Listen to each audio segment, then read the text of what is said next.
Think about this concept for a minute. There are no bad teams, just bad leadership. That means leaders, if your teams aren't cooperating, collaborating, self-managing, if they're not high performing, then you need to spend less time looking at the teams and more time looking at yourselves and the system inside which those teams are operating. A system that is likely designed by you. The good news is that you can change that system and you can create the environment for really effective self-managing teams. And that's what we're going to be talking about here today. So stick around.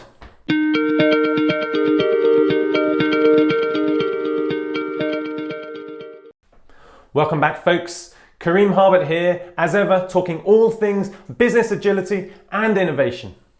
Today, my topic is how we create the environment for collaborative, self-managing, high-performing teams. What is it we need to do as leaders to put in place such that those teams can emerge? A lot has been written and spoken about why self-managing teams can be an incredibly effective model. Moving the decision-making authority to where the information is for effective, high-speed decision-making at the team level. Moving the authority to the information as opposed to moving the information to the authority. But a lot less has been written about how we do that. How we do that with confidence such that we know when we give that authority to the team that they are going to act in the way they need to act to achieve those outcomes. They're not just all going to run off in different directions and do crazy things, because that's the nervousness I see in organizations. That's the hesitancy when it comes to giving control to those teams. But the answer isn't to keep control, the answer is to create the environment. And here's how we do it. Now, I am a firm believer that if your teams aren't delivering, it's because you didn't create the environment.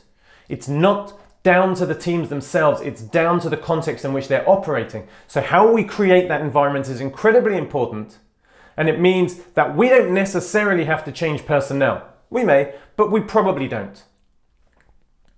What we do have to do is create those conditions, and that is the job of leaders, and that's why leadership is so important here. Now, I've been working on this problem for a long time, and I've borrowed shamelessly from many sources, and I've pulled it together into what I believe is a reasonably effective, coherent framework for self-managing teams. And I call it the House of Self-Managing Teams. So here it is. Everything a team does must be built on a foundation, a firm foundation of trust, transparency, and psychological safety. The safety to make mistakes, to ask for help, to take some risks, to have that crazy idea, and the safety to know that that's okay. It's not just okay, that it's required, and that it's one of the most important factors for high-performing teams. So I build everything on that foundation. That absolutely must be there. But that in its own is not enough. On the far left, the first two pillars borrow from work that comes from Field Marshal Helmut von Moltke back in the Prussian army, and also David Marquet in his wonderful book, Turn the Ship Around. So we'll start from the left and we'll move to the right. On the left, we have, are we clear, crystal clear, and aligned on the objectives we're trying to achieve? If we don't have that, then everyone's going to run in different directions, because everyone will have a different idea about what success looks like for this team, about what we're trying to achieve. And then we don't have that shared common goal, then teamwork goes out the window. So leaders, it's your job to communicate as clearly as possible and as frequently as possible what it is we're trying to achieve and why that's important, until it's second nature, until those members of those teams can wake up at 3 o'clock in the morning and recite off the top of their head instantly what we're trying to achieve and why it's important. Well, let's hope they don't have to actually do it at 3 o'clock in the morning, because that's not going to be much fun.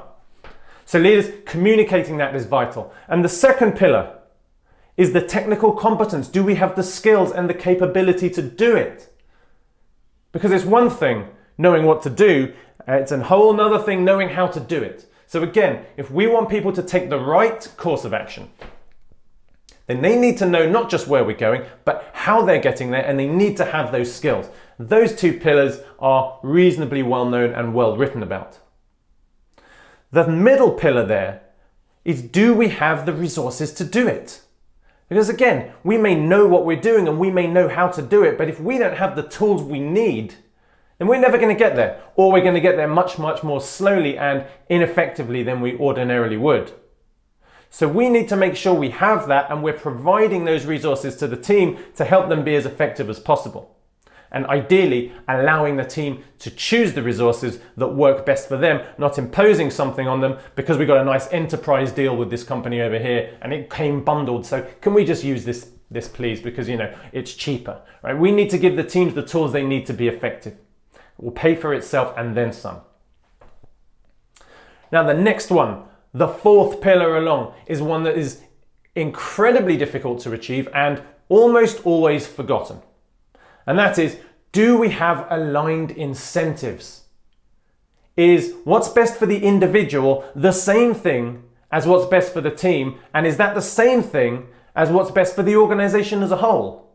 Because if we don't have alignment there, then we need to make a choice.